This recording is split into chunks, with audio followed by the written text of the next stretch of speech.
Clip number 339 انشاءاللہ عز و جل اس کلپ میں سورہ اعراف کی آیت نمبر 28 سے 29 تک کی تلاوت، ترجمہ اور تفسیر قرآن صراط الجنان سنیں گے۔ بسم اللہ الرحمن الرحیم، اللہ کے نام سے شروع جو نہایت مہربان رحمت والا ہے۔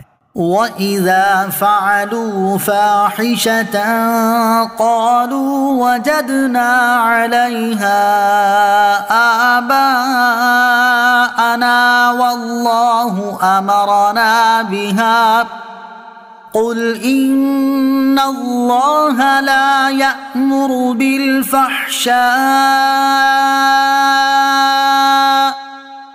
أَتَقُولُونَ عَلَى اللَّهِ مَا لَا تَعْلَمُونَ۔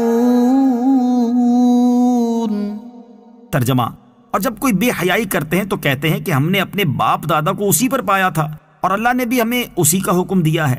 اے حبیب تم فرماؤ بے شک اللہ بے حیائی کا حکم نہیں دیتا، کیا تم اللہ پر وہ بات کہتے ہو جس کی تمہیں خبر نہیں؟ وَإِذَا فَعَلُوا فَاحِشَةً، اور جب کوئی بے حیائی کریں، فاحشہ یعنی بے حیائی کی تفسیر میں مختلف اقوال ہیں۔ حضرت عبداللہ ابن عباس اور حضرت مجاہد رضی اللہ تعالی عنہم فرماتے ہیں اس سے مراد زمانہ جاہلیت کے مرد و عورت کا ننگے ہو کر کعبہ معظمہ کا طواف کرنا ہے۔ حضرت عطا رحمۃ اللہ تعالی کا قول ہے کہ بے حیائی سے مراد شرک ہے، اور حقیقت یہ ہے کہ ہر کبھی فعل اور تمام صغیرہ کبیرہ گناہ اس میں داخل ہیں۔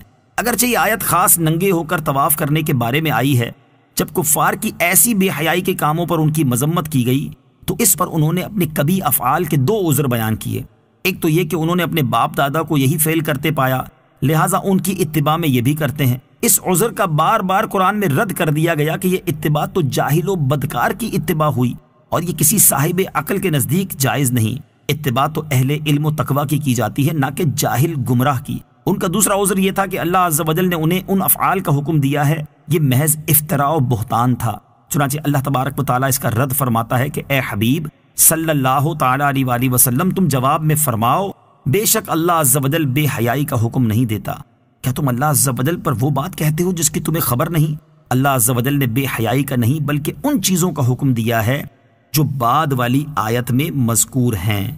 قُلْ أَمَرَ رَبِّي بِالْقِسْطِ وَأَقِيمُوا وُجُوهَكُمْ عِندَ كُلِّ مَسْجِدٍ وَادْعُوهُ مُخْلِصِينَ لَهُ الدِّينَ كَمَا بَدَأَكُمْ تَعُودُونَ۔ ترجمہ، تم فرماؤ میرے رب نے عدل کا حکم دیا ہے اور یہ کہ ہر نماز کے وقت تم اپنے منہ سیدھے کرو اور عبادت کو اسی کے لیے خالص کر کے اس کی بندگی کرو، اس نے جیسے تمہیں پیدا کیا ہے ویسے ہی تم پلٹو گے۔ قُلْ أَمَرَ رَبِّي بِالْقِسْطِ، تم فرماؤ میرے رب نے عدل کا حکم دیا ہے۔ اس سے پہلی آیات میں ان بری باتوں کا ذکر تھا جن سے اللہ تعالیٰ نے منع فرمایا ہے، اور اس آیت میں ان اعمال کا ذکر کیا گیا ہے جن کا اللہ تعالیٰ نے حکم دیا اور جن سے وہ راضی ہے، تاکہ بندے پہلی قسم کے کاموں سے بچیں اور دوسری قسم کے کام کریں۔ قسط کے معنی، قسط کے کئی معنی ہیں۔ نمبر 1 حصہ، نمبر 2 عدل و انصاف، نمبر 3 ظلم، نمبر 4 درمیانی چیز یعنی جس میں افراط و تفریط یعنی کمی زیادتی نہ ہو۔ اکثر مفسرین کے نزدیک یہاں آیت میں قسط عدل و انصاف کے معنی میں ہے۔ یہ لفظ بہت سی چیزوں کو شامل ہے، عقائد میں عدل و انصاف کرنا، عبادات میں عدل کرنا، معاملات میں عدل کرنا، بادشاہ کا عدل کرنا، فقیر کا انصاف کرنا، اپنی اولاد، رشتہ داروں اور اپنے نفس کے معاملے میں عدل کرنا وغیرہ، یہ سب اس میں داخل ہے۔ وَأَقِيمُوا وُجُوهَكُمْ، اور تم اپنے منہ سیدھے کرو۔ مفسرین نے اس آیت کے مختلف معنی بیان فرمائے ہیں۔ امام مجاہد اور مفسر سدی کا قول ہے کہ اس آیت کا معنی یہ ہے کہ تم جہاں بھی ہو نماز کے وقت اپنے چہرے کعبے کی طرف سیدھے کر لو۔ امام ضحاک رحمۃ اللہ تعالی فرماتے ہیں اس کا معنی یہ ہے کہ جب نماز کا وقت آئے اور تم مسجد کے پاس ہو تو مسجد میں نماز ادا کرو، اور تم میں سے کوئی یہ نہ کہے کہ میں اپنی مسجد میں یا اپنی قوم کی مسجد میں نماز ادا کروں گا۔ اور ایک قول یہ ہے کہ اس کا معنی یہ ہے کہ تم اپنے سجدے خالص اللہ عز و جل کے لیے کر لو۔ مخلصین لہ الدین، خالص اس کے بندے ہو کر۔ اللہ تعالیٰ کی عبادت میں اخلاص کا معنی یہ ہے کہ اللہ کی عبادت صرف اس کی رضا حاصل کرنے یا اس کے حکم کی بجا آوری کی نیت سے کی جائے، اس میں کسی کو دکھانے یا سنانے کی نیت ہو، نہ اس میں کسی اور کو شریک